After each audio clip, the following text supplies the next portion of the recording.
Please welcome Chris Post. Many of you probably already met him. Good evening, everybody. Are you ready?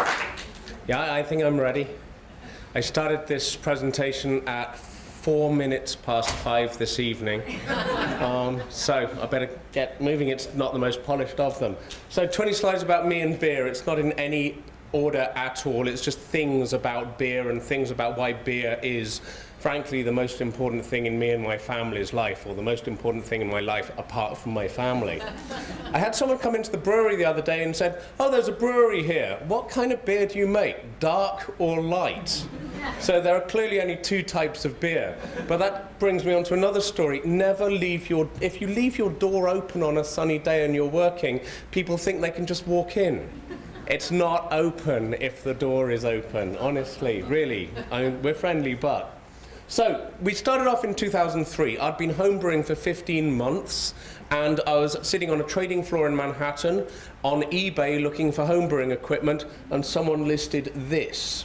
It was the contents of a brew pub in Michigan. They listed it at $35,000. It was worth about $650.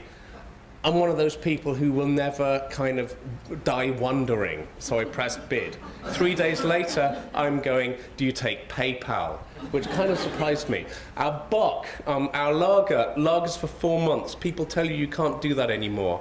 It's actually way better if you do. The old ways are the best. Slow food is really important.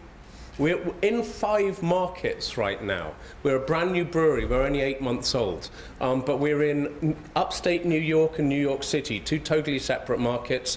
Berkshire County, rest of Massachusetts. Again, 2 totally separate markets. They think we all have tails. I have no idea what they're talking about.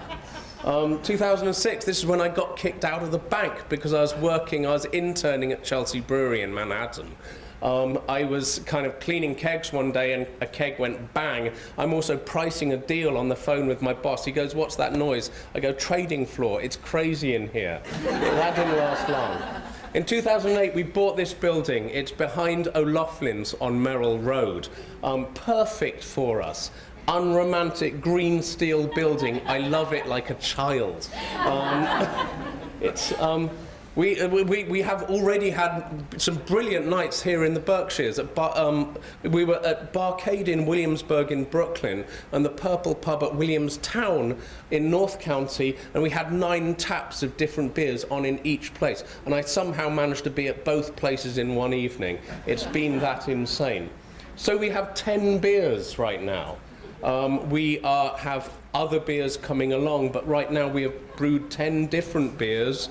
A number of them are on at the Purple Pub and a bunch of different places. Please come and see me afterwards if you want to know exactly where it's on locally or if you're traveling down into the city. 2011, finally we got up and running. I mean, 2003 we bought the equipment. 2011 we actually did it. Do the math. That was a lot of storage fees, but it still just about made sense according to that logic.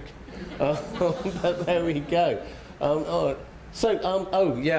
Golly, wincing here.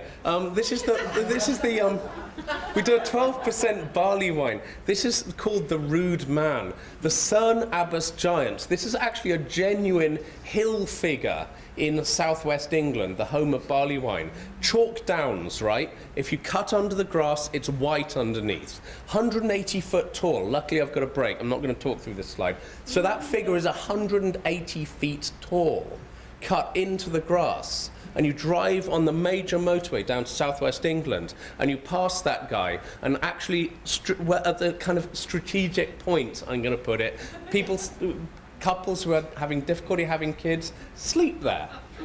It's a fertility rite. I brewed my first beer while I was incarcerated at that institution. I was a scholarship kid at a boarding school in Bristol, and I was 14 years old, and I brewed a beer. I wondered for years how I never got caught. I now have a 14-year-old daughter. She smells terrible. No wonder they couldn't smell the beer in my study at boarding school.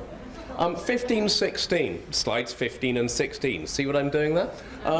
The Reinheitsgebot, the German beer rule saying you make beer with water, malt, and hops. They didn't even know yeast was involved at the time. They said water, yeast, and malt and hops.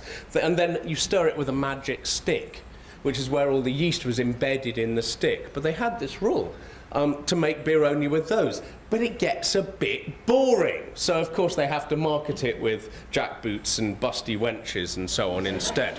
Luckily, we've moved beyond that, and we do use a great deal more techniques and ingredients. We were down to our last $17 when we finally got our license. Massachusetts bureaucracy sucks. That's all I'm going to say. That is a sensible drinking age, except if you're older, when you don't want to be anywhere near anyone who's drinking at that age. I mean, please. It's a terrible thing to happen. Oh, move it. Oh, I've been doing too many of these things. So, 19 feet. Our brewery, we need a lot of height to actually run the brewery. It's quite a lot of plant and equipment. This was for the wrong reason, though. On our first ever brew, everything that could possibly go wrong did. And we ended up actually grinding 900 pounds of grain into the top of this mash tun with a homebrew mill, a drill, and a bunch of people kind of carrying buckets up to the top. It was pretty bad. And this is where it all started. This is where the obsession started. First time I ever came to the US, I landed at JFK, I got on the Connecticut limo, came up to Springfield, and then Peter Pan over to Northampton. And my ex-wife was a senior at Smith. First place I went to, Northampton Brewery. I walked in, they'd just opened, and I looked at their brewery and I went, wow, do all the bars have this? I gotta have one. And that was the story.